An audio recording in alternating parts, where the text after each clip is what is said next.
जय श्री कृष्णा। आपका दीक्षिखा के चैनल में स्वागत है। श्रीमद् भगवत गीता अध्याय 11 भाग 2। मन्यसे यदि तच्छक्यं मया द्रष्टुमिति प्रभो योगेश्वर ततो मे त्वं दर्शयात्मानमव्ययम्।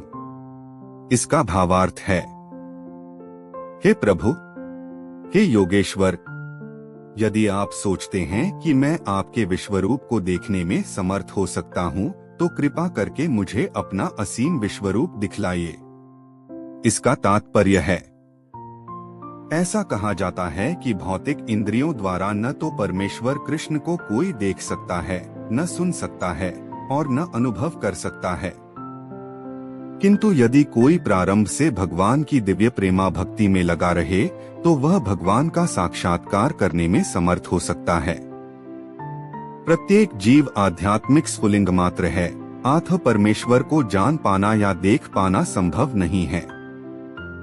भक्त रूप में अर्जुन को अपनी चिंतन शक्ति पर भरोसा नहीं है। वह जीवात्मा होने के कारण अपनी सीमाओं को और कृष्ण की अकल्पनीय स्थिति को स्वीकार करता है। अर्जुन समझ चुका था कि क्षुद्र जीव के लिए असीम अनंत को समझ पाना संभव नहीं है। यदि अनंत स्वयं प्रकट हो जाए, तो अनंत की कृपा से ही उसकी प्रकृति को समझा जा सकता है। यहाँ पर योगेश्वर शब्द अत्यंत सार्थक है, क्योंकि भगवान के पास अचिंत्य शक्ति है। यदि वे चाहें तो असीम होकर भी अपने आप को प्रकट कर सकते हैं। अतः अर्जुन कृष्ण की अकल्पनीय कृपा की याचना करता है। वह कृष्ण को आदेश नहीं देता। जब तक कोई उनकी शरण में नहीं जाता और भक्ति नहीं करता, कृष्ण अपने को प्रकट करने के लिए बाध्य नहीं है। अतः जिन्हें अपनी चिंतन शक्ति, मनोधर्म का भरोसा है, वे कृष्ण दर्शन नहीं कर पाते। श्री भगवानुवाच पश्य मे पार्थ रूपाणि शतशोथ सहस्त्रशः नानाविधानि दिव्यानि नानावर्णाकृतीनि च। इसका भावार्थ है, भगवान ने कहा, हे अर्जुन, हे पार्थ, अब तुम मेरे ऐश्वर्य को सैकड़ों हजारों प्रकार के दैवी तथा विविध रंगों वाले रूपों को देखो। इसका तात्पर्य है, अर्जुन कृष्ण के विश्वरूप का दर्शनाभिलाषी था। दिव्य होकर भी दृश्य जगत के लाभार्थ प्रकट होता है। फलतः वह प्रकृति के अस्थायी काल द्वारा प्रभावित है।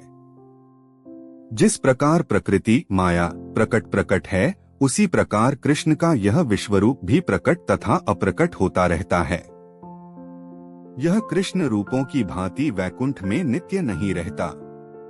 जहाँ तक भक्त की बात है, वह विश्वरूप देखने के लिए तनिक भी इच्छुक नहीं रहता।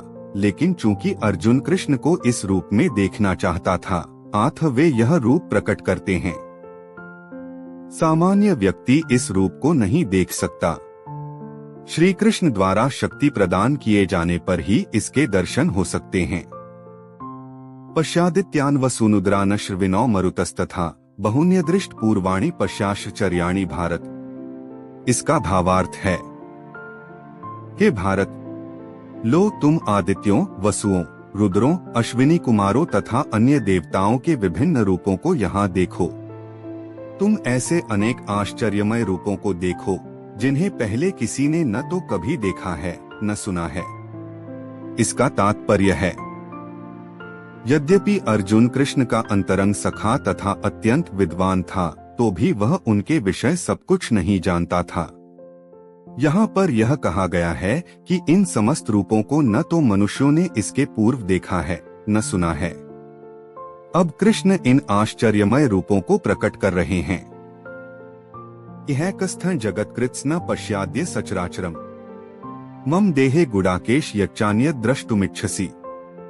इसका भावार्थ है, हे अर्जुन, तुम जो भी देखना चाहो, उसे क्षण मेरे इस शरीर में देखो। तुम इस समय तथा भविष्य में भी जो भी देखना चाहते हो, उसको यह विश्वरूप दिखाने वाला है। यहाँ एक ही स्थान पर चराचर सब कुछ है।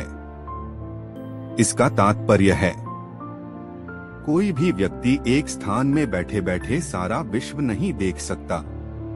यहाँ तक कि बड़े से बड़ा वैज्ञानिक भी यह नहीं देख सकता कि ब्रह्मांड के अन्य भागों में क्या हो रहा है।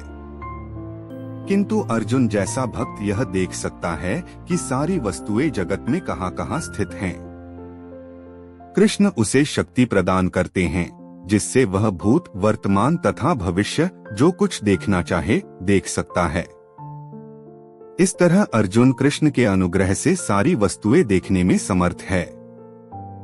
गीता का अगला अध्याय सुनने के लिए चैनल को लाइक, शेयर और सब्सक्राइब जरूर करें। धन्यवाद।